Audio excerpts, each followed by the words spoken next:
Hello, everybody. Welcome to the second ever episode of the Freedom of Conversation podcast. If you tuned in last week, you knew that I talked with Jacob Warren about VR. If you haven't seen that episode, I recommend it. It's a great talk about how VR is applied to more than just video games.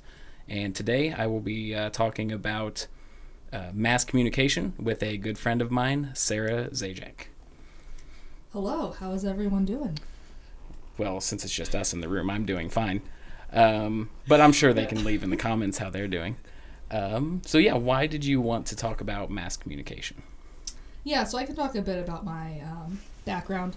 So I'm a software developer, but ever since growing up, I've always been passionate about just technology in general. And I think when it comes down to it, I just like understanding how things work and why things are the way they are. For sure.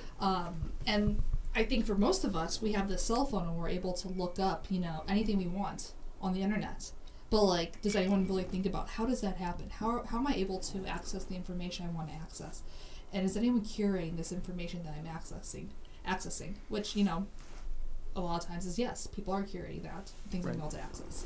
So it's a topic I'm particularly passionate about, and a topic that I feel like a lot of people, it's kind of mysterious for them. So I think it'd be a cool thing to, elaborate on a little bit. Yeah, for sure. And it was mysterious to me up until we talked about doing this episode about a week ago, where I just kind of went on a deep dive and found out all kinds of like really cool stuff about history and how it went down and like what created it and like why we got to it and its importance and stuff like that.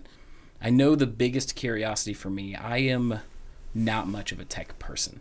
So when it comes to the research that I did, I very thoroughly enjoyed how it was applied to like business and like some of the instrumental things in mass and like with media and everything like that. So I looked at it from a very business perspective, not so much of a technological side of things. So I would really enjoy that I'm going to hear about the technological side of things because I'm relatively clueless on that. So yeah, where do you want to start? Oh man, there's so many places to start with this. I think the beginning of my passion about this was just like even looking at from the beginning of communication and like when we think about the history of humans and the way we communicate, we see things like the marathon and how we celebrate this run of 26 miles because that's how far someone needed to run to transmit a message to someone else. Gotcha. I didn't even know that, so that's pretty cool. In under 2 hours. So clearly, I don't run, so like that's. Well, now you know. Yeah, that's great news. So the marathon comes from, I believe, Greek or Roman story about a man who needed to run to talk about their allies winning the war, and they need to be like, hey, we want this war. Let's all stop the attacks now. And he ran 26 miles to deliver this information in 2 hours. That's pretty cool. Yeah, and so when we think about communication, how like that's what it took, back in the day to deliver a message. It's like how far we've progressed now, like even further than that. Yeah, I mean, I feel like most people take it for granted that I can literally just pull up my phone and text somebody whatever the hell they need to know. Yeah, or tell someone on the internet they're an idiot. Right. Like, yeah. Great. Right. We go from running 26 miles to portray a message to shit posting on Reddit. And it's a beautiful full circle. Oh, absolutely. If I've got a circle, the curvature is this, and I love it. Right. It's a perfect harmony. Perfect harmony. But yeah, I know I went on a deep dive when it comes to the history of it. Excuse me. But like my fascination started with like, I heard that throughout history, mass communication was really a phrase that was coined specifically around the time that the printing press was created, because that was the time when newspapers and books and everything were able to go out to the masses, and that was their form of getting a message out. But like most people talk about the first time that mass communication was a thing was mostly like a religious backing, because like people would like congregate at churches, and then like preachers and priests and stuff would deliver their message to the masses of a town, and that was like to the fullest extent that they had it. And then suddenly like the printing press came out, and everybody was just like, oh shit, there is so much that we can learn, and we don't even have to like travel for it or go to like any sort of like whatever university was at the time and stuff like that, to what's now basically the internet, the biggest form of mass communication we've ever had. I would say that's almost in a way a play on words, Yeah. Like you're saying, like, because when I think mass communication, I almost say like massive, like large scale. Correct. It's like we're communicating on this massive scale Correct. to each other. And then with your way, it's more like mass as in mass in a church. Let's, communicate, which I believe, probably harmoniously play into each other. For sure. And it's also kind of like a perspective of time, because back in those times, your town was massive. Like the fact that 100 people would meet up in a building to hear one person talk was as big as some people's worlds got. Mm-hmm. Where now just the stage is no longer 100 people in a building, it's the entire planet. Which brings up a really cool thought, because at that time, what you heard, in a church, or when you heard that scale, you're hearing one side of something, and then that is your truth. Right. Like, this is it. And that's actually why infomercials in the 1950s were so big and so massive. Mm-hmm. And everyone bought everything from an infomercial that was on television. Well, yeah, because now there's competing evidence for like everything. Yeah, like, reviews. You go online like, oh, do I want this? And you just check the internet. Oh, here's a review. Like, do I want this or not? Right. Well, back in the day, it would be like you go to church and you just walk up to a holy man and they're like, oh, you need to do these XYZ things. That way you can get into heaven. You're like, okay, good sir. And now we have flat earthers. So like the information out there. It's out there. Like people are learning the truth. I mean, whatever you want to believe, someone is out there to affirm that belief for you. Correct. We will go out that far. For the record, I know that this is the second episode and people don't know me or you very well, and I have a UFO in my title card thing. I don't believe in flat Earth. That was just a joke for anybody that, that may have slipped their mind. Wait, I thought this was a flat Earth podcast. Right. Yeah, man. Shoot. Right. Man. All right, well, I'm not a flat earther either, so that's good. We're good there. Right. And hopefully none of them listening are really offended. Yeah, hope not. Because the last thing I want to do is offend people. That's like right up my MO. Especially offending a flat earther. Right, yes, yeah. I'm really just trying to dive deep into that crowd. Mm-hmm. But this podcast wouldn't even be possible without the development of like mass communication.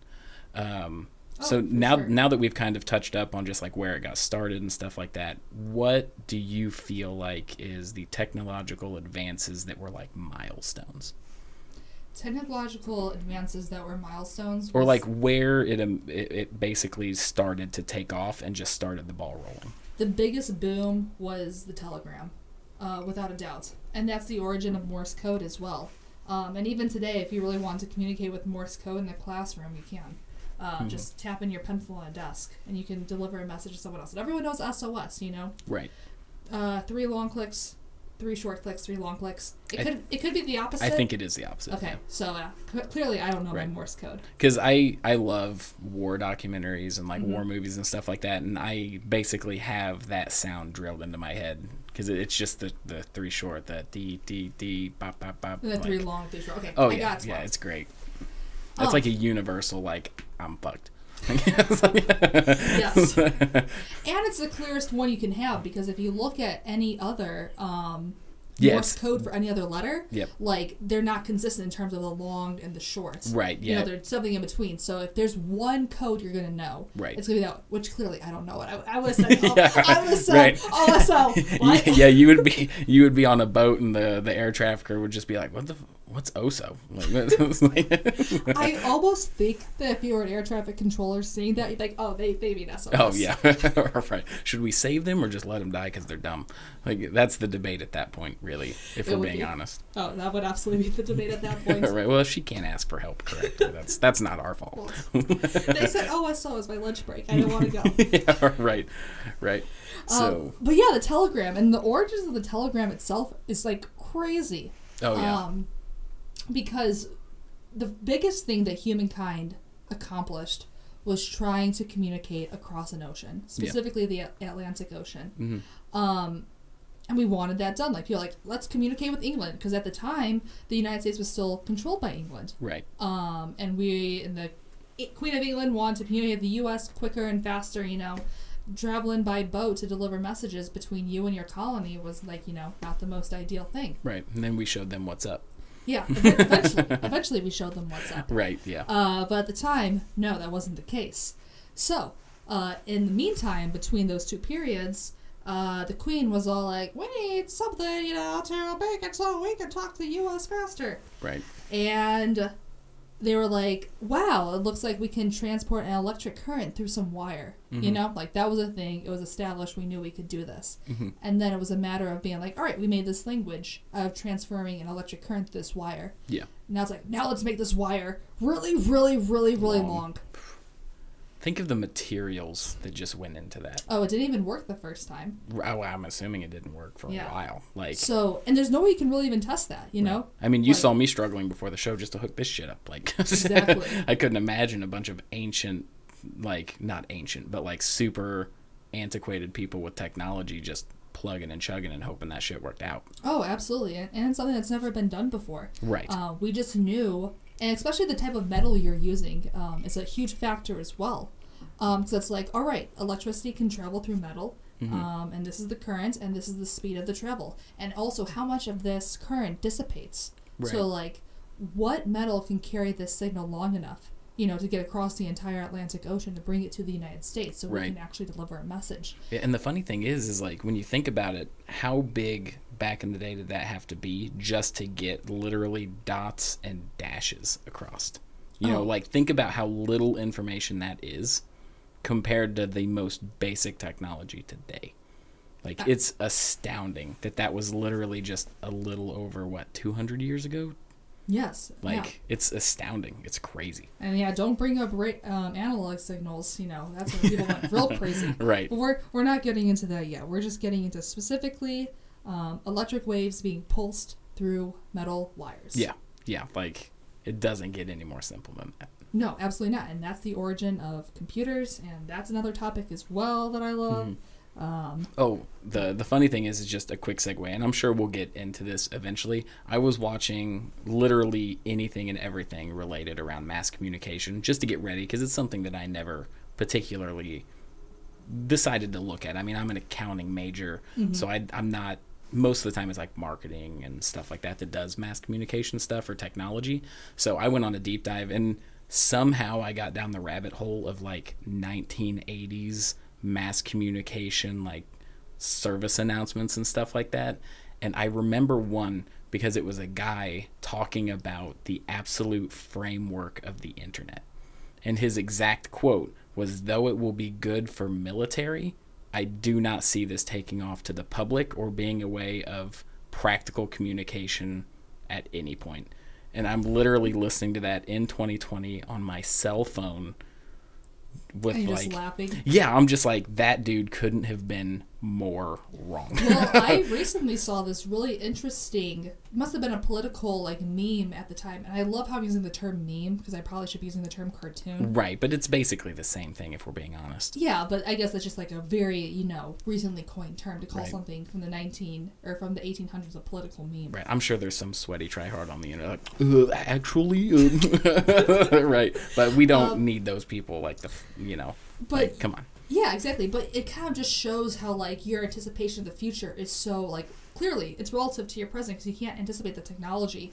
And so was this caricature, this cartoon of what someone from the 1800s thought the year 2000 would look like. Right. Yeah. And it was, it's like, what was it? The Jetsons take place in like 2005. Yeah. Like, it's like, okay. And then in this political cartoon I saw, it was basically humans having balloons attached to them, hovering around. That's pretty cool. Because I think at the time, you know, hot air balloons was such a massive thing. So right. It's like, in the future, we'll all have personal hot air balloons. Well, they basically just predicted Up, the movie. Yeah, exactly. Which is pretty cool, like, in hindsight.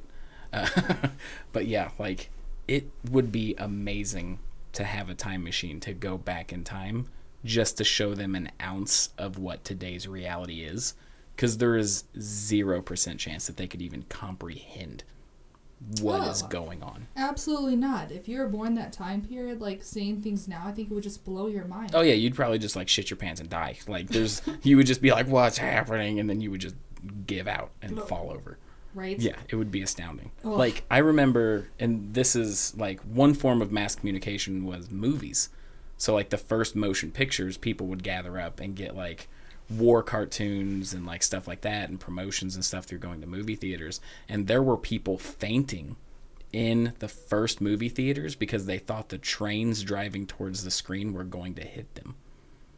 It's crazy. Yeah, so like there were literally just like swaths of people in theaters. What was the pass out rate? Do you know? Like, I have no idea. All I know is that if like, because it was a weirdly Western thing where they would just kind of like set up tents with a screen and then run the projector, and it would be like 3 short films that were like 2 minutes each, and you'd pay like a nickel for or something like that. And it was always something to do with like a train. There was something to do with like a bank robbery, and then some kind of like, not necessarily political ad, but some kind of like public service announcement of like how you can help your community or something like that. And there would be people that would like see the train coming, or like during the bank robber scene. Yeah, and like during the bank robber scene or whatever, they would shoot towards the camera, and there would be people like ducking and weaving and like passing out from being frightened and stuff just because they didn't understand that it wasn't going to come through the screen. And that is hilarious. Yeah, I guess when it's just so new for you, it's you've never experienced before. Yeah, because literally, that's what you grew up with. Yeah, everything up to that point was basically just like radio. Yeah. And stuff like that. Or well, that was about the time, because back in the day it was literally just like pictures like streamed together and stuff like that. Yeah, like just picture videos. Yeah, the first ever movie was some naked dude walking.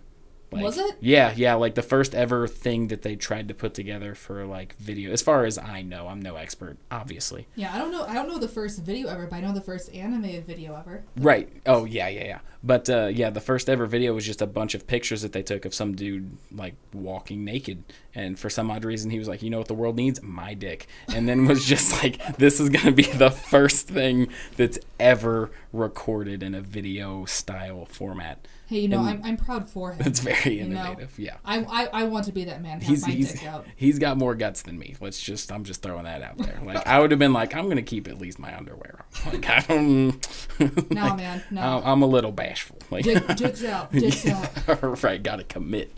But yeah, one thing that I loved about like just the lessons of mass communication that I listened to is like, and this hit personally for me because it's one of my favorite things on the planet, is like comedy was a huge explosion of mass media because of people like Chaplin, who did like silent slapstick comedy, like the Three Stooges eventually became a part of and stuff like that. And like they were the first ever movie stars.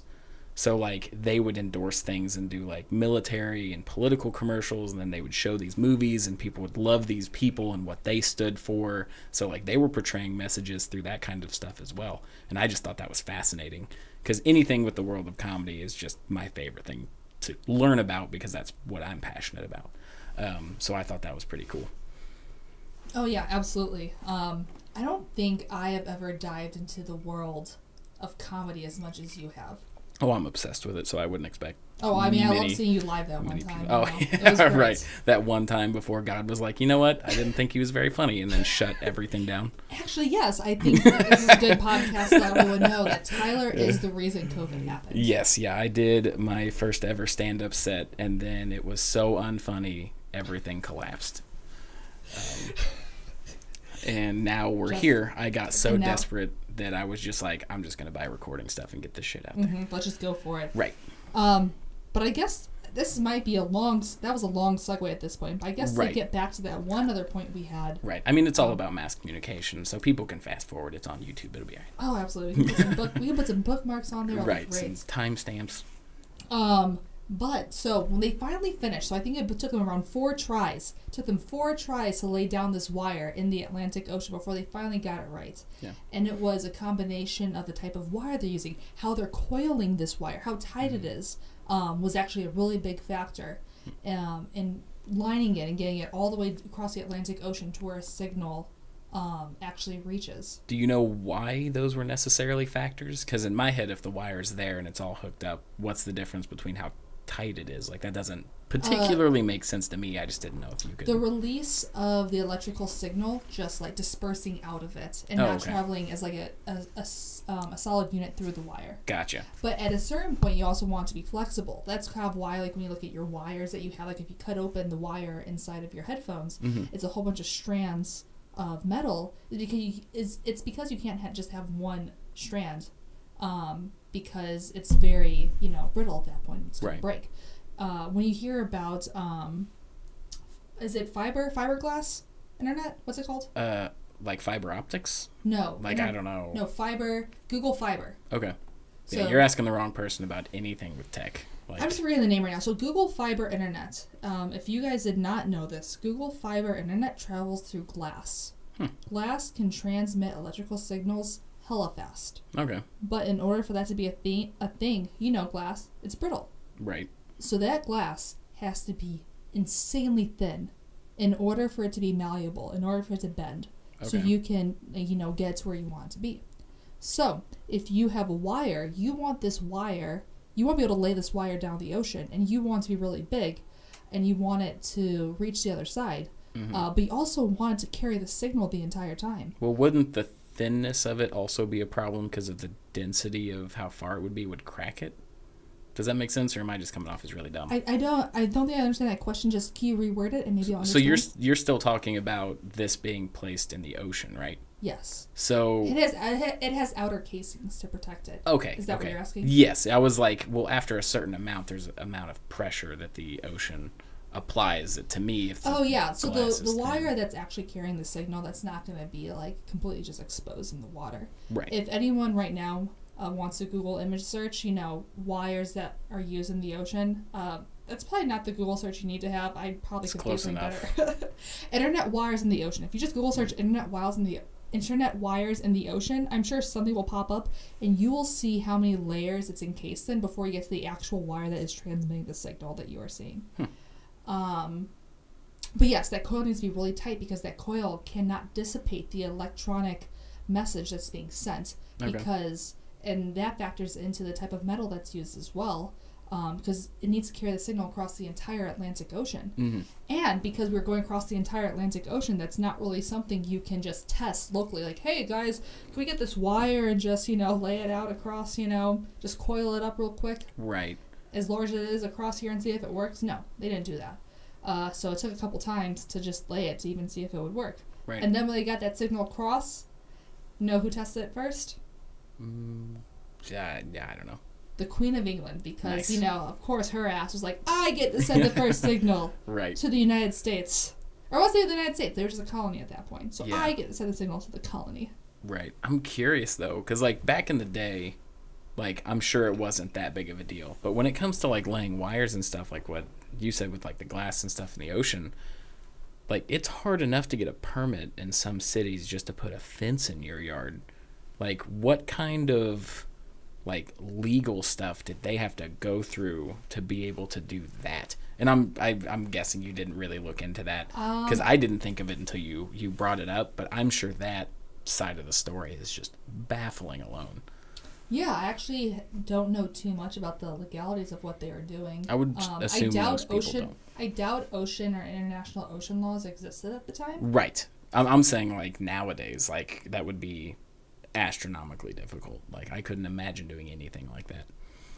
Yeah, I guess I'd have to look into the politics of laying wires down Right. today. But Well, I can't imagine. I mean, when it comes to international oceans, no one owns those, and that's kind of like Right. an undisputed thing.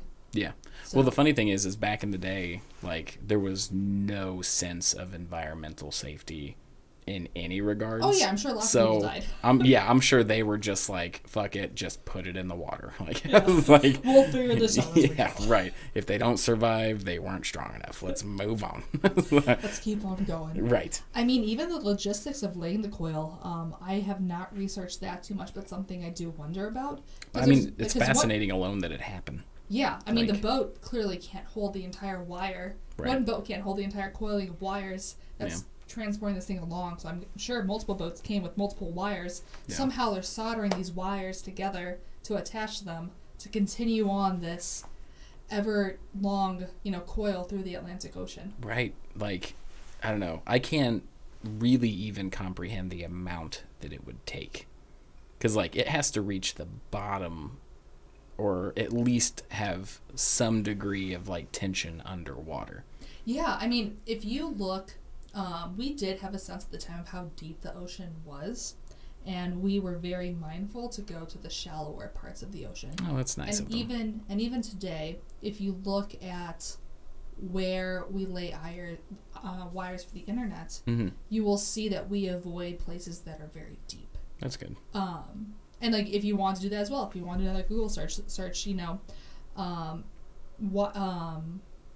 God, I'm trying to think of a good term for this. Just like internet, you know, ocean internet wires. That sounds such like a generic term. Right. Well, I'm sure that if you type up like location of the wires, there's going to be some kind of You gridded can pull map. maps. Like Yeah. it's in Google Images. Like if For you sure. just see the Google Images of it, it will show where the wires are, and you can see like, especially today, like we're avoiding the really deep areas. It's very shallow areas that it goes through. Right. Yeah. Yeah. So basically, that was the first like attempt when it comes to a technological standpoint of mass communication. So where exactly did it go from there? Because I don't imagine it being really fast until what's basically the start of like television and stuff like that. Because I'm trying to think, other than like the telephone, which was obviously revolutionary, like what other things happened around that time?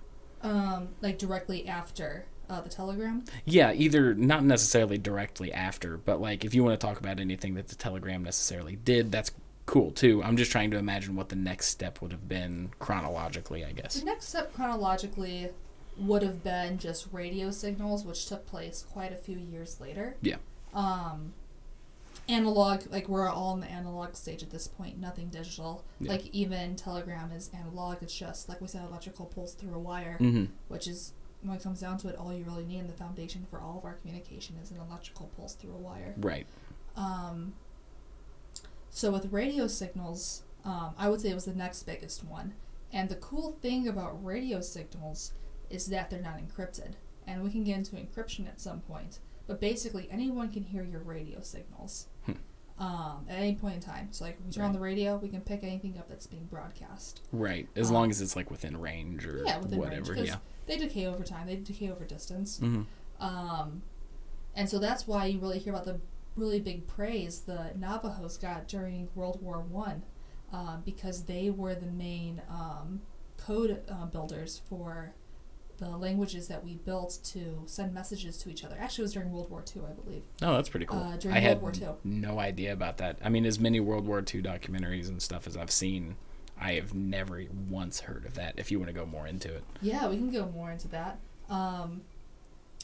Even the best code breakers in Japan could not break the code of the Navajos because language Navajo, Native Americans, you know, that they're the only ones who speak that language. That's pretty cool. And it's only here in the United States. I mean, I'm sure that's one way for like job security too. Like, it's like, if you want to fire me, you don't know shit about this. Yeah, you don't know my code. Right. Yeah. But in order to send messages to each other, the source of the code was all said in Navajo, and the first initial translated to English of the Navajo word was what it meant in English. So say you want to say, you know, help. So SOS. Or OSO. Or you know, dot, dot, dot, long dot, long dot, long dot, short, Right. short, long dot, long dot, long dot. Right. Yeah, of course. But I'm sure the messages were much more nicer than that. Right. Uh, Shit's fucked. Send help. Does that help? Please. But since everyone could pick up these signals, it needed to be in a code somehow. And so the Navajos would use their native language, say a word that start with the letter H in their language. But it could have been completely different. Like, it could have had an A sound. But say that it was the word for, you know, horse. The word horse in their language was like, I don't even want to say something because I'm probably going to make up some bullshit. Right. But it started with an A sound. For sure. And so when they hear that A sound, they're like, oh, translate that into English. Right, and then That's they're going to get horse. it That's H. completely. Yeah, and so that's an H. Like, oh, that's H. H is the first letter for whatever they're trying to tell me. That's really cool. Yeah, and Like, so I couldn't imagine doing that. Like, I'm just trying to put myself in the shoes of those people. Like, that had to be, like, staggering at the time. Because, like, especially with how Native secretive... Americans, with how fucked they were by the Oh, United yeah. States to just help them through a war. Right. Yeah. No, that is definitely a really interesting perspective to look at when it comes to that. Yeah, that didn't even cross my mind, if I'm being honest with you, until you just said it. Although I guess if the United States lost, it wouldn't have been good for them either. But still, of course not. Right, there had to be some point where they're like, you lucky sons of bitches. You're lucky we're helping. Yeah, right. But no, they were absolutely critical. The Native Americans, Navajos, were absolutely critical for us That's to win awesome. the war. That is so cool. And that is the only code that was never cracked. That's awesome. So many others were cracked. They were cracked by us, cracked by them. And that was the one that stuck. We're like, all right, we're using this, and it's working, so let's continue on. Right. Isn't it kind of funny how we originally had to completely disguise what we were trying to say because anybody can hear it, and now everybody's worried about their dick pics getting leaked on, like, you know, the cloud getting hacked or something like that. So, like, they didn't even have a chance to hide anything. No, you know, if like, you're putting your dick pics on the internet, it's for anyone right? to consume. Exactly, You know, there exactly. they are. And then Japan's just going to be real mad that they just got a dick on their screen when they're trying to figure out what the United States is doing. So the last fun thing to bring up about analog signals and them being unencrypted is garage doors. So, Okay, garage doors. that's a big leap. I know. Like, Are you ready for it? right. The Navajo were so important, and now we can open our garages. Isn't that cool? Well, they both deal with analog signals and unencrypted analog signals. Actually, just the type of signal being, not even them being unencrypted, just the type of signal being sent. Okay. So, when garages were first created, it was basically like, oh my gosh, look, we can send this signal to a garage and it opens. And then what do you do with that signal? What do you do with that technology? You sell it to multiple people. Mm-hmm. So you go to a rich neighborhood where everyone wants a garage. You press your button. You know what happens? It opens the door. Everyone's garage Oh. opens. Because Nice. they're all getting the same signal. That's funny. Yes. And so when garages, and then their solution at the time was like, oh, let's just create 10 different signals. You know, let's just mix it up a little bit. And so people would literally go around with like their one signal, just keep on pressing the button and see whose garage would open up. That's funny. Yes. That sucks. And that was before, like, we didn't have these concepts of encryption. We didn't have the technology for it. We didn't know how. Right. So we just tried to create as many variables as possible to hope that not everyone's garage would open at the same time. That's funny. Obviously I have a garage door opener on my garage, And you know I would what? have never in a million years thought, man, I hope my neighbor doesn't open up their door and then find out I got a bunch of weird shit in my garage. Exactly. But now we have this great technology which allows encryption, and that plays more into the digital concept. So your key fob now doesn't only send analog signal; it sends an analog signal with a key on it, with an encryption key that only your door matches up with. Oh. And because of Well, that's that, nice. only yours will open. Right. But that involves a little bit of digital technology being added as well, because you can't just create new analog wave signals, but you can send, a certain digital number through an analog wave that only yours can pick up and recognize. I got That you. can be done. But the signal itself, like if you're just purely trying to recognize an analog signal, no, like that's not a thing. Well, it is a thing, but then like everyone's garage opens. Right. Yeah. That's odd. So was it a situation where they sold a bunch of them and then people were like, hey, when I open my garage door, Bobby's opens too? Like, I'm sure something like that happened. I wasn't alive for it. I just knew it was an issue at the time and it was a thing. That is kind of funny though, because I'm sure a bunch of people hopped on it. Like, man, I don't gotta lift my garage door. Sign me up.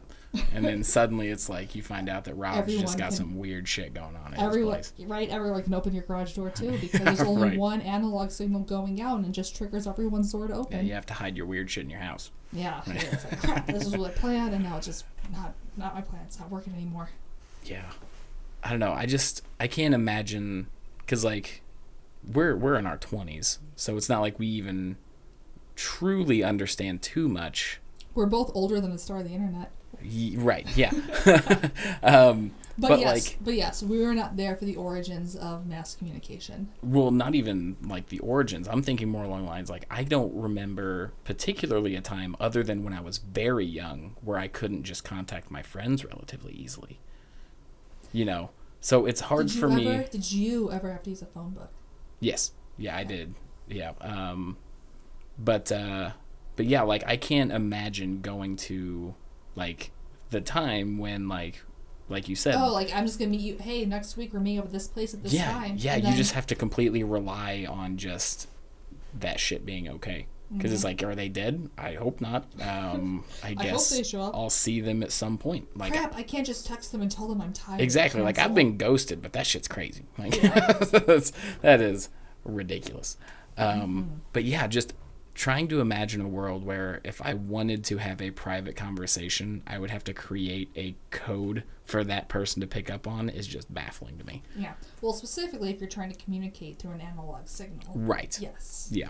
I'm sure your Telegram, if you want a wire just between you and your friend, you know, you could do that. Right. Actually, a good way to think about it, you ever use those cups as a kid with the string between them? Oh, yeah, for sure. Yeah. I would say that's pretty similar. I mean, it's communication traveling through a wire still, so yeah. Same thing. Yeah. It's so cool. Like, it's hard to fathom, like, how quickly stuff developed. Oh, it's crazy, absolutely. Because, like, how much longer after, like, just those kind of signals until when was television becoming a thing? Probably, like, late 40s, early 50s when it became more of a mainstream thing rather than just, like, movies in a cinema. And it's worth noting that neither one of us are experts, so we might be a few years off if you want to, like, pitch a bitch about it. I wish I was more educated on television specific technology. I'm really not. Right. Especially analog television technology. I haven't really thought about that one too much at this point in time. So digital television technology is kind of cool, and I know a little bit more about that. But analog television technology, not quite as much. Yeah. Oh man, I need to research that now. Do that tomorrow. For sure. And we were talking before we started recording here that we might have to break this up into 2 episodes, just simply to cover, like, this really cool stuff that we're talking about when it comes, like, the history and how it's developed into today. Mm-hmm. And then Sarah brought up some doomsday stuff that sounds pretty fun too that we might save for another episode, or touch on it a bit here at the end depending on how the conversation flows. Oh my god, yes. Now you make me think about we're all gonna die. No, not that we're all gonna die, but there's a really big chance that if, you know, a certain thing happens, you know, all technology could just be wiped out. We don't have any plan, you know, what to do if that happens. Yeah, that'll have to be an episode because there's a lot of cool stuff you can dive into on that. Oh, absolutely. Yeah, I won't say any specifics, but yeah. Yeah, so stay tuned for a future episode about that, if you are interested. But yeah, like it's odd to me thinking, like, today we have, like, Netflix and Hulu, and there's literally so much content that exists. It would be physically impossible to see even half of it in your lifetime. Oh yeah, I saw the statistic one time about, like, how many hours worth of content is updated to YouTube per hour. Oh yeah, it's crazy. I think wasn't it like 500,000 hours an hour or something like that? It was something crazy. Insane. That clearly you can't watch all content. I don't think it's quite that high, but it's some insane number where clearly you can never consume all the content on the internet in your lifetime. Right. Like, it's literally impossible. But it's funny to think about how that's where we are now. When TV first started, it was like we have 3 channels. Oh yes, this is what you consume. And television stopped at around, 8 p.m. Like, you got your evening news, and it all actually went blank. Yeah, well, that's the funny thing. Like, once they did have, like, 24-hour programming, like, think about news today.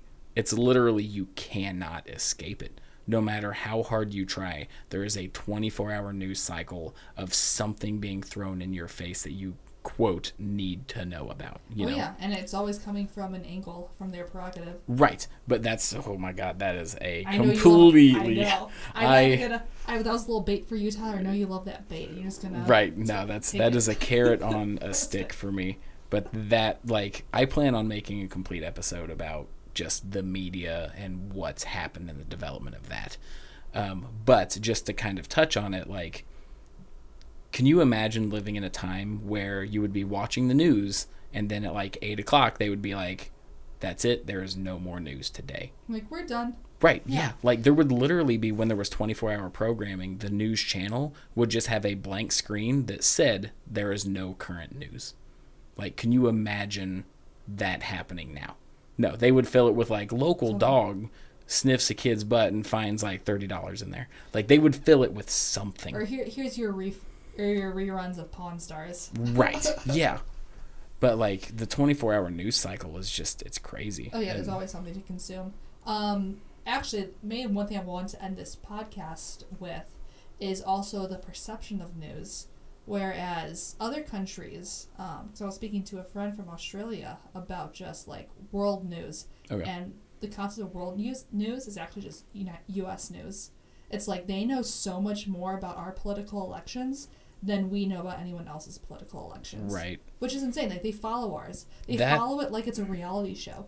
That's funny. That kind of makes sense in today's age. Yeah. Like the let's be news- honest. The news you consume is essentially the same news everyone most consumes. people. Everyone in the world consumes the news we consume, which I think was the biggest mind blow for me. Right. And if you ever talk about making it big, like if you want to be a famous singer or a famous actor, where do you go? You have to go to the United States because we're the ones who can bring you and take you there, because Right. this is where the opportunities are. Yeah, Hollywood.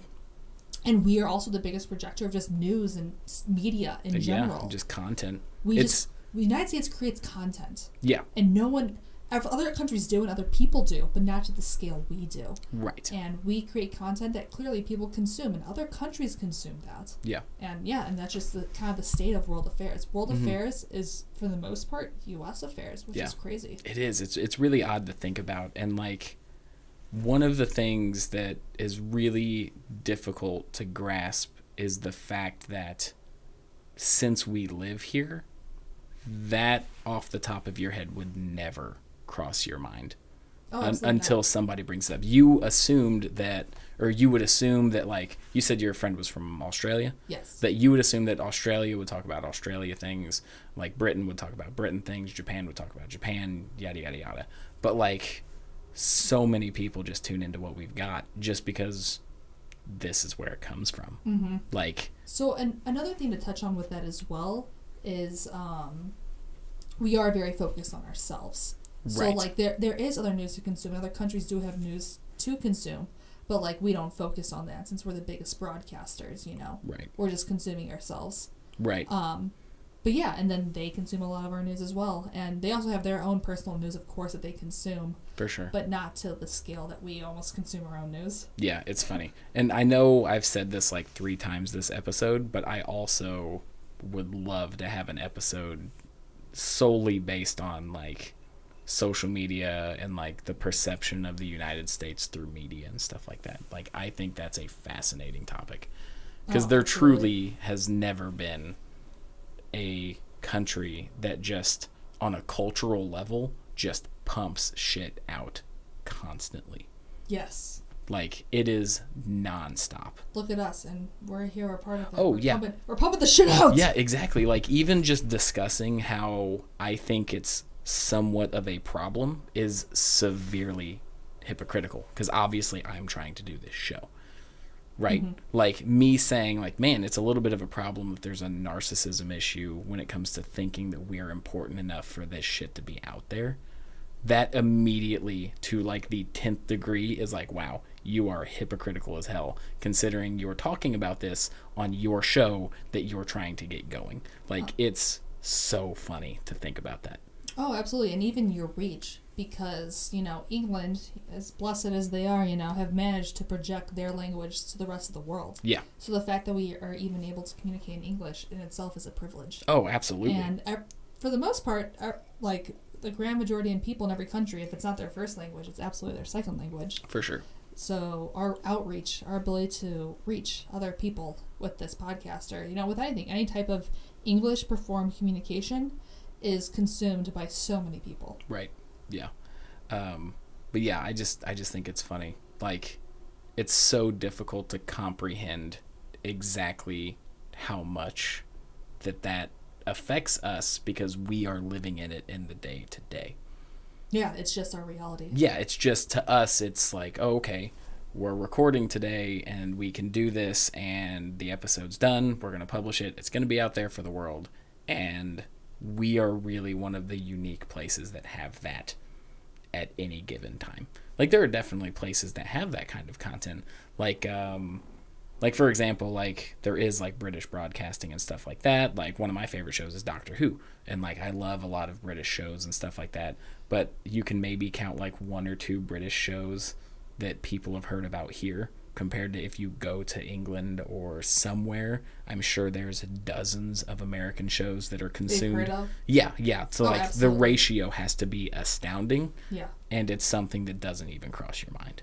Oh, yeah. No, absolutely not. I mean, like I said, like, just a little bit earlier, like, your perception is your reality, and this is the world you're living in. This is just how the way things are. Like, even the music we consume, the music we listen to here, the pop music, it's literally the same music everyone's listening to. I remember traveling to Europe one time, and they're listening to the music we listen to, and that's funny. I always thought in my head, like, isn't there, like, European music you listen to? It's like, what are you talking about? We listen to what's on the radio. And you know what's on the radio? Us. We're on the radio. That's crazy. Yeah, I don't know. If I'm being just brutally honest, I don't really listen to much music that's come out recently, so I can't necessarily vouch for that. Most of the stuff I listen to is relatively obscure, mostly just because it's fun. It's not necessarily like, super life-changing and stuff like that, but it is still odd to think that somebody from a completely different side of the planet would enjoy the same things that I enjoy, like musically, because like the culture's so different at its core. It's weird to imagine that they've just inherently adapted our stuff because of availability. Like, yeah, it's a fair. I mean, also just think about just creation too. I don't think it's necessarily availability as much as it's what's out there, what's shoved in your face. Right. Yeah. Yeah. It makes you wonder how many creative minds out there would come up with something astounding if the means were there. Yeah. Like, other than the original financial investment to get the mics, and I have a computer, so literally just getting the mics and the computer, I immediately have the means of production that a lot of people don't have. Yeah, don't even remotely even have access to. Absolutely. Just to put this show together. So how many people have these absolutely astounding ideas, but just not the potential to get it out there? There's probably a lot. Yeah, it's crazy. Because, like, think the population of the U.S. compared to the world, compared to the percentage of it's media. Minute. Yeah, it's astounding. But let's go to just some hypotheticals. Where do you think, from now, mass communication is going? What road do you see it traveling down? Because I would say the most recent development in mass communication would be like social media. That is like the epitome or like the pinnacle of mass communication right now. I genuinely don't know if I even can remotely understand where it even goes from there. Oh, just with like social media being the highest advanced form? Yeah, I don't, other than like literally just like closing my eyes and being like, bop, bop, bop, bop, and then my message just goes into somebody's head. I don't know where it goes from here. There's so many directions it can go.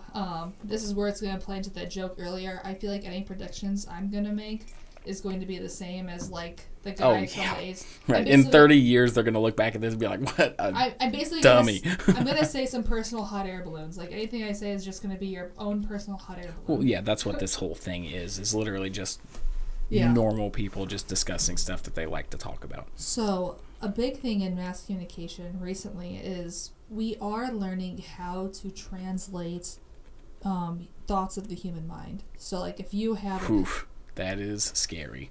I don't know if I like that. I need to keep my shit on lock. So, to the extent of that is what I mean is you can control a mouse with your mind on a computer screen.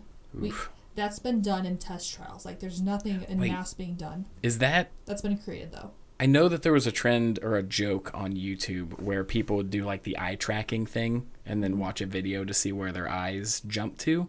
Is it something along with that where the mouse would basically just track with your eye movement? As far as I know, my perception of the video was that it moved through your mind, your thoughts of your mind. That's so terrifying. Like, I'm not anti-technology by any means, but I'm a very, private person for the most part. I know that's obviously coming off with a sense of irony since I'm doing a show, but I publish the things that I want to publish and I keep the shit that I want to keep to myself, you know? Oh, so, absolutely. like, to me, having that ability itself is terrifying, and my brain goes immediately to what can go wrong with this.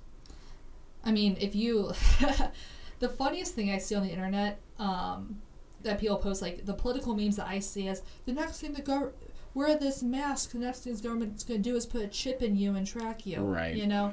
And people are afraid of that. Like, do I think it's a completely unfounded fear? No. I mean, that's something I particularly think I would be scared of. Like, if somebody walked up to me and was like, hey, we can fix a lot of your problems as long as you mind putting this like piece of technology in your body. That might be a line that I'm not willing to cross. I mean, I don't want a chip in my body either. Right.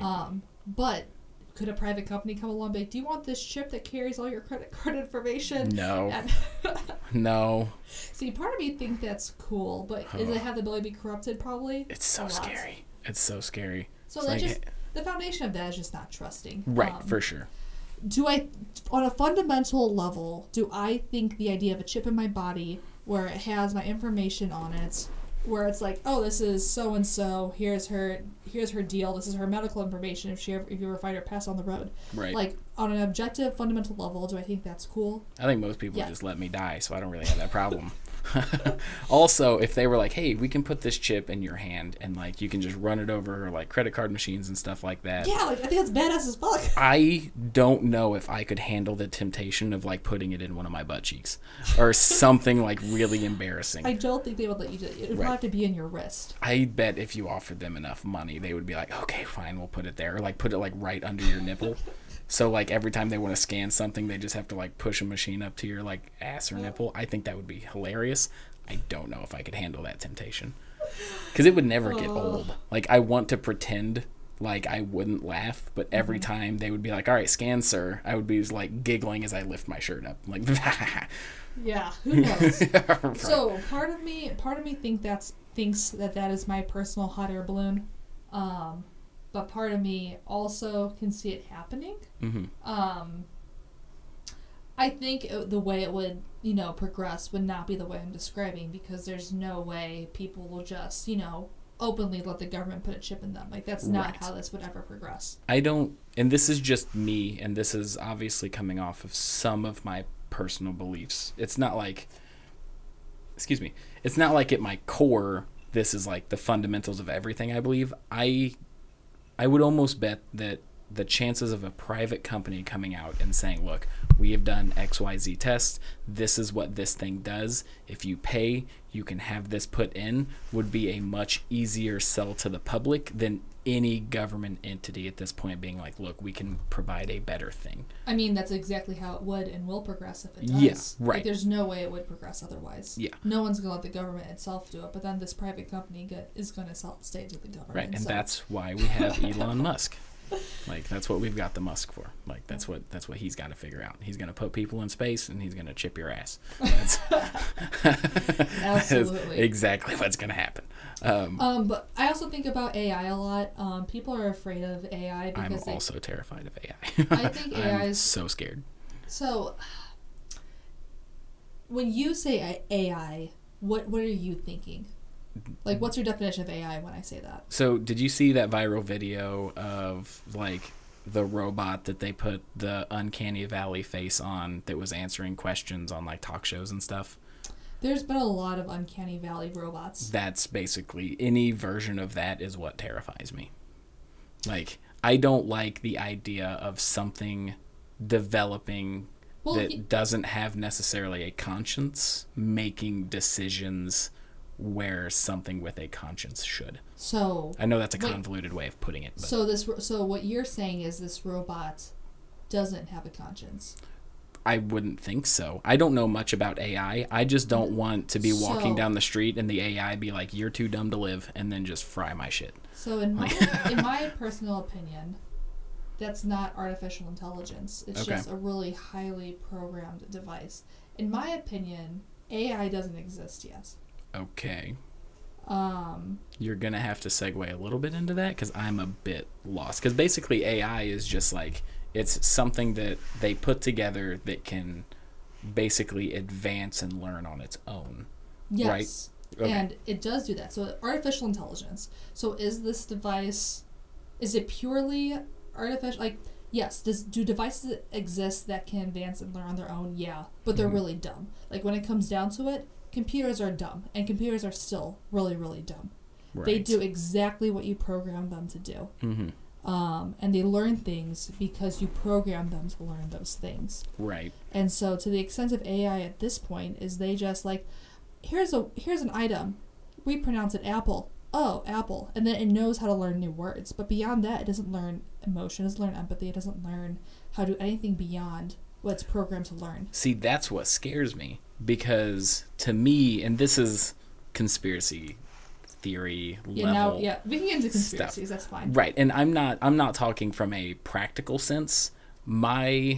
And I think everybody's version of AI that they have in their head is what the science fiction movies show, of like the robot got smart and decided to kill all of us. Mm-hmm. I don't think it's necessarily going to be there. I think the issue, like an article I read recently about artificial intelligence, is how they, and this is mostly a politically driven thing, which I'm not going to get into the politics of it. I don't care what any person particularly believes. I have my beliefs, But they were talking about how they were going to use some kind of automated or like AI robot that would patrol places in place of certain policing. To which my issue with that is I feel like... Oh, so you're concerned about security robots? Yes. Well, not necessarily just specifically security robots, but the security that comes along with any time something like this is created. Because I don't know if you've ever looked at like laws in the U.S., like, they don't ever get rid of laws. Like, when they say that they get rid of laws, they basically make a law overlapping a law. They never just are like, that shit's out. So, like, there's certain levels of complexities and, like, I don't know what the word there's, like, the ins and outs, the minutia of, like, laws and certain things that a person has a judgment over, whether it's good or bad, that I would trust in the hands of a human being over a device that's programmed to make a decision based on like what it's inputted. Yeah, and so I don't really know of any instances of robots being used as guards. I don't think there is. I'm just talking about a hypothetical that I don't necessarily like the road. I see. I see what you're getting at. I mean, things like that are hard to anticipate, and what you're getting into is a lot of like complex human empathy and human judgment. For sure, because essentially whoever programs that device is the one that's going to have the inevitable input that it's going to output. So in my opinion, if something like that ever exists on an AI side, humans are not good. Humans don't have the capacity to program that. We're just going to create a device and almost enable it to program itself. And when that device eventually programs itself and gets a more sense of awareness is when something like that would eventually happen. Mm-hmm. Now, there's lots of, rabbit holes to go down in that topic, but AI to this point is not as intelligent as people think it is. And the extent of us using AI is trying to sell you shit on the internet. That brings me so much comfort. Yeah.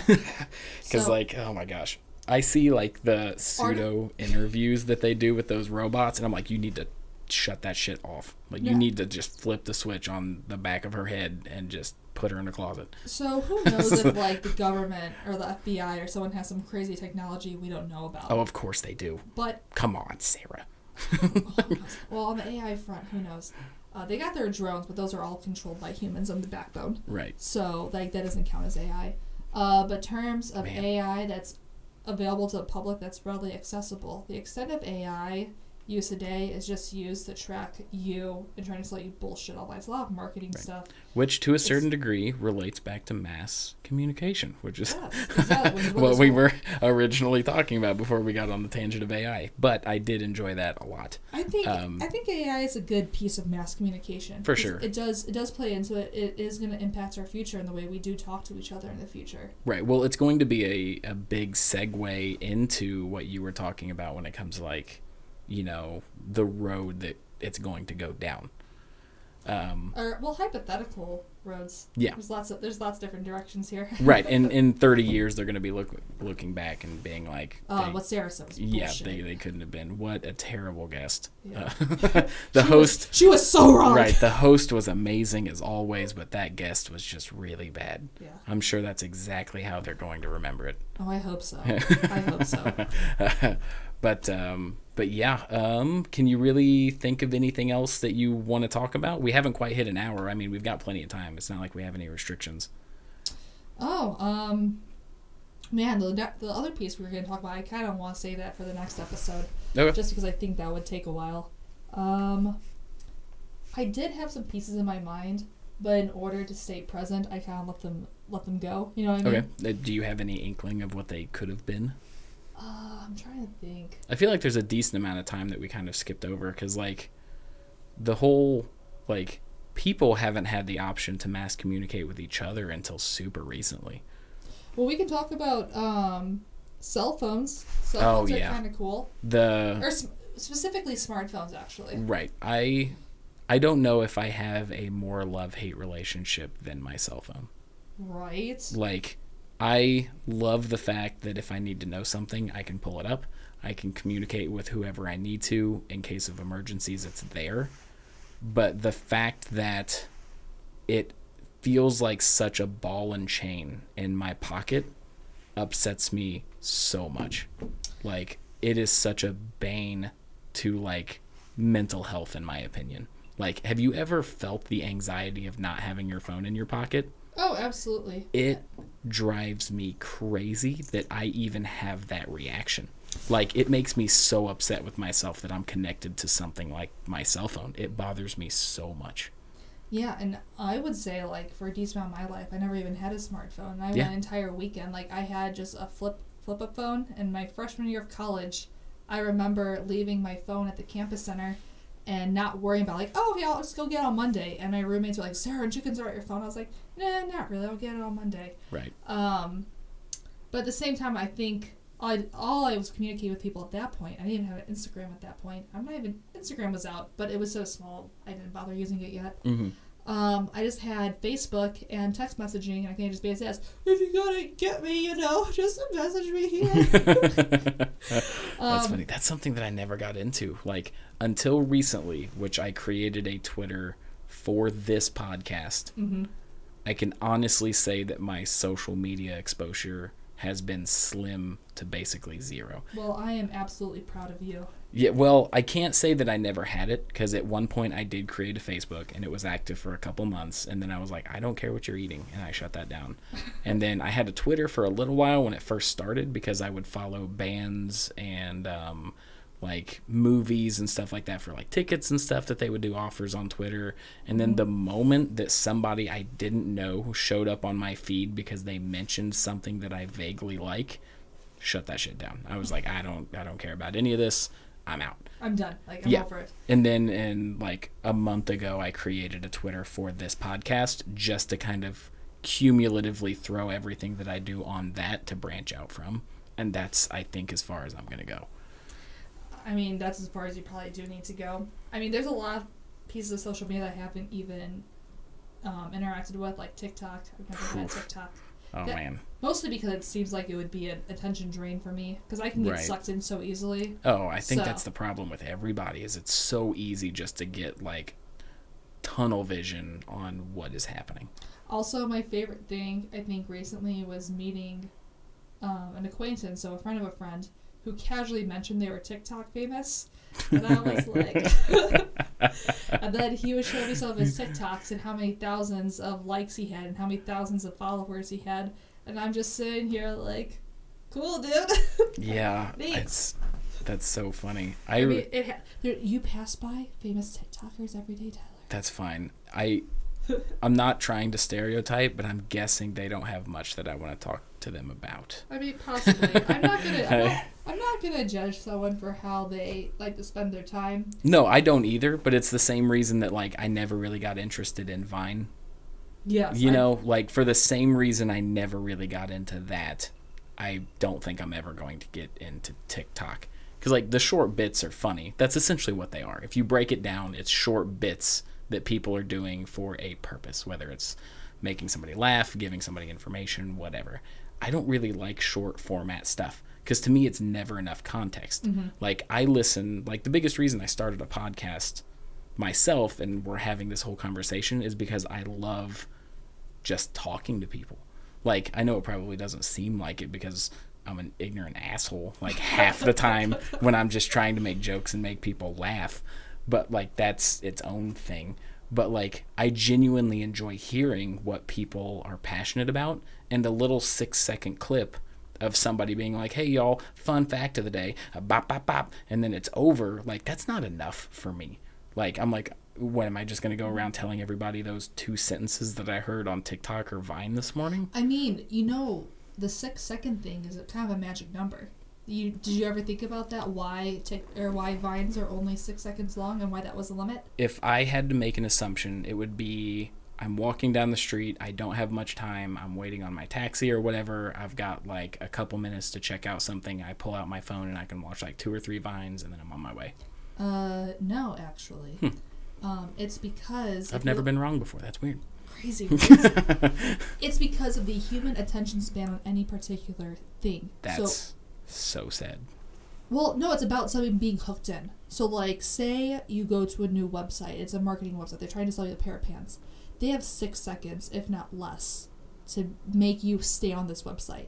If you can't find what you are looking for within, like, this is like analytics of like human interaction with computers. Is this a new thing? Because I know people's attention spans have been going down drastically. It's not your attention span; it's the amount of time they have to get you interested. So if you are not interested within 6 seconds of hitting a website, to be like, "Ooh, this is shiny. I want to investigate or go into this more." Okay. Oh, this is interesting. My attention. You'll stay longer, but the viewer, the person giving you this information, has 6 seconds to hook you.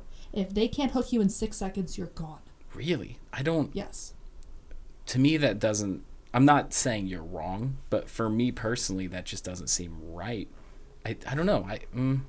Yeah, for me personally, it just doesn't seem to fit. But I'm sure that when it comes to the mass amount of people, that's correct. Like, so when you find something new, like if someone sends you an ad and you look at it, would you say you look at that ad for a decent amount of time? Yes, depending on what it is. Okay. So I consider myself a very is the word tactile? Is that what I'm looking for? Like, if it's something that I can get my hands on, I'm already preemptively way more likely to be involved in it. Like, I love like archery, and I love the outdoors, and I love camping, and I love guns, and I love the stuff around that. So if it's something that I could physically get involved with, like, you know, you mentioned earlier that you saw me do my first ever stand-up. That's a tactile thing that I can wrap my head around and physically get a grasp on, more so than like cognitive things. So are you talking about something physically in your hand, or are you talking about viewing something through a screen on the internet? I guess that's a hard distinction for me, because like... So I think what I'm getting at, I'm talking about something, it's a brand new concept, it's a brand new thing. Like, you don't have any concept of what this item is. And someone's trying to reel you in. Gotcha. So it is a completely brand new thing to me. It's not somebody trying to bring me into a concept that I probably have pre-existing thoughts on. Correct. Okay. I would say it would be much harder to get my attention. Yes, that makes sense then in that context, for sure. And so that's where kind of Vine comes into play, because it's like, here's this new video. How much time are you going to give any particular video to hook you? That's true. It depends on what I'm watching it for sure. Like, the main reason I listen to a lot of the podcasts is because it's long, drawn-out conversations about a topic that I've shown interest in prior. But if it's like the next internet fad, it's going to have to be pretty quick, because most of the time in my head I'll justify that it's not worth the time before I even fire it up. So, and I think that's where it comes into play, because if you're being fed a new video, new content every 6 seconds, you are literally not being given time to ever put it down, because they cut off the video before your ability to decide that you don't want to view this anymore is over. Oh, that is some sneaky shit. They cut you off. Vine cuts you off before you hit that moment where, like, you would leave yourself and you're already on to the next thing before you decide that you want to leave it. That upsets me a lot. Like, I don't know why, but in the back of my brain, like, my head is like, those sneaky sons of bitches. Because, like, it's hard enough to get drug into something that you're genuinely interested in. Yeah. And to me, that would be the ultimate, like, time suck of just, like, I can't believe I just wasted this much time doing nothing. And that's the whole point of it, is because when you're introduced a completely new concept topic, if that new concept topic is 6 seconds long and you're not even given time to digest that topic before you're given a new one, it's like, that's it. You're just continuing. This is a cycle of consumption at that point. That's true. I didn't realize until I started uploading this stuff to YouTube that, like, there's a whole analytics section. So, like, I can go in and be like, oh, most people watch my video for like 45 minutes out of the hour, or 15 minutes out of the hour, or whatever. But if they literally don't have time to really click off of it, you're guaranteed like a 100% view rate. So, like, that's another sneaky roundabout way of doing it. Like, there's a lot of backhanded stuff that goes into that, more so than just trying to entertain people quickly. And to me, that alone is fascinating, like trying to get into the analytics of that. Yeah, and Because, like, I'm as sure a marketing... if you upload enough videos, or like if you're able to look at someone's account who's like a really big content creator, you will see a massive drop off within the first 30 seconds of most videos. Yeah, that makes sense. But yeah, like, I think it's mostly probably because I didn't get involved with Vine, but literally everything you just said never would have crossed my mind. Well, I'm cool to deliver new information. To right. Yeah, it makes me a little bit upset. It's like, I don't know how I feel about this. I don't think I get upset by it. I think I get more intrigued by it. Like, oh, that makes sense. Because if I was a content creator, and like, if your pure goal is to keep people sucked in, it makes complete sense. It does. I don't know if I like... But right now, Tyler, you're trying to cross morals with business. Yeah, you're right. Yeah. What are you doing? Yeah, you're right. I totally get that, son of a bitch. Damn it. You've kind of got me in a corner here because you know me more than obviously like the viewers and stuff do because we've been friends for a while.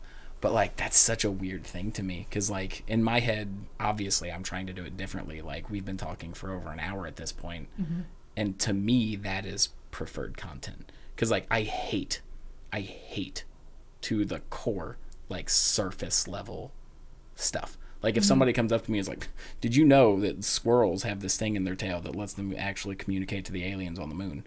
And like I'm just supposed to believe that at surface level. That drives me crazy. Like I need to know how you know that, why you know that, what research went behind this thing. Like I can't just take surface value. That's not how my brain works. My brain is immediately going to go into shit. Now I have to spend my time looking this stuff up just in case this person has zero idea what they're talking about. And it bugs me so much. It's like, man, I couldn't imagine. Oh man. Well, it goes in all different directions, you know. For sure. I would say sometimes it's easier to hit surface level, of course, than it is to hit the deeper levels, and sometimes it also depends on what you're talking about. Because, like, if you're like, ooh, fun fact, I don't even know what I would even say right now. But, like, fun fact, did you know XYZ people live in, like, this county of such and such state? It's like, oh, that's cool. I don't need to know more information about that. But if you're trying to drop a bomb on me, like... Did you know? And then they just drop like a hint of a conspiracy theory. I'm like, oh, you son of a bitch. It's like, It's like, you know how many hours I'm about to waste of my life to see if you're right or not? Like, oh, you sneaky son of a bitch. Sneaky bastard. Because like, well, that's the funny thing about like, and this is an entire episode on its own. I adore conspiracy theories. And I'm not saying you that... You should make an entire podcast out of Oh, there are entire podcasts based on conspiracy theories. Now, I want to make it very clear. That does not mean I believe conspiracy theories. You just like talking about them. Yes, because it fascinates me, not whether they're true or not, but how people got there. Right? Like, I personally, like, I believe that the moon landing happened, right? And I believe the earth is flat, you know? Right, exactly. Yeah, right, you know. God's truth. But like I don't understand how people think that XYZ thing was fake or this or that, whatever conspiracy theory it is. I don't necessarily care what they believe. I mean, I obviously do. You were curious how they got there. Yeah, I love, they'll take one tiny bit of truth and then just be like, because I found this penny on the floor, the lizard people shove something in my butt and are controlling my brain. It's clearly like A to Z.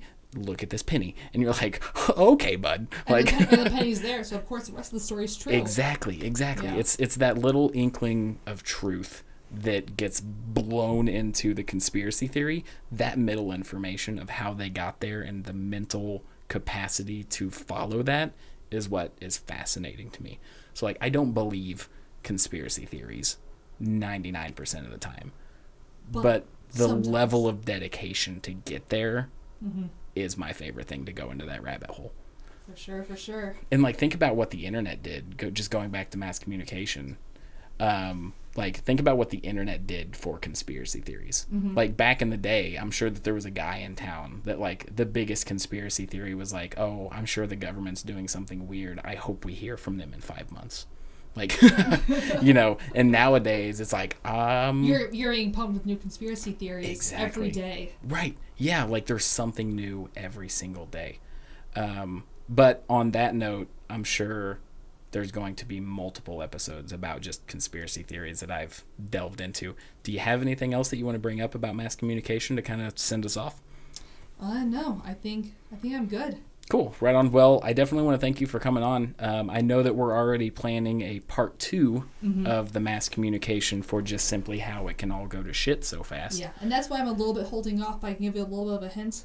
There's a very likely probability in the future that we could just lose everything, like all digital data gone. It's not that far-fetched. Yeah, and that's like a free sample at like Sam's Club or Walmart. It's just enough to where you just kind of ask about the price, and then you're like, man, I don't really want the sausage, but then you're like, damn, like they gave me the free sample. It's a bargain. Yeah, I feel like I gotta get it now, like I'm obligated.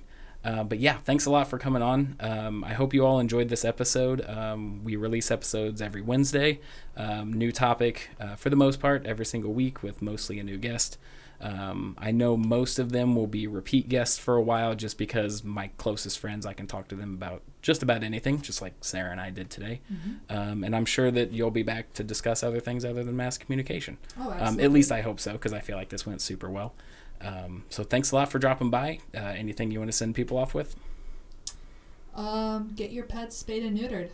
All right, that's very obscure, but I appreciate the kind gesture. It's from The Price is Right. Is it? Yeah, whenever he ends the show every single time, he's like, what's the name of the host on The Price is Right? I'm under 50, so I'm not 100% sure, Sarah. Wow. Well, he ends every single episode saying, "Get your pets spayed and neutered. Thank you for joining us, this time." And so I thought I would end it the same way. All right. Well, I wish I would have gotten that reference. It shows my ignorance. It's okay.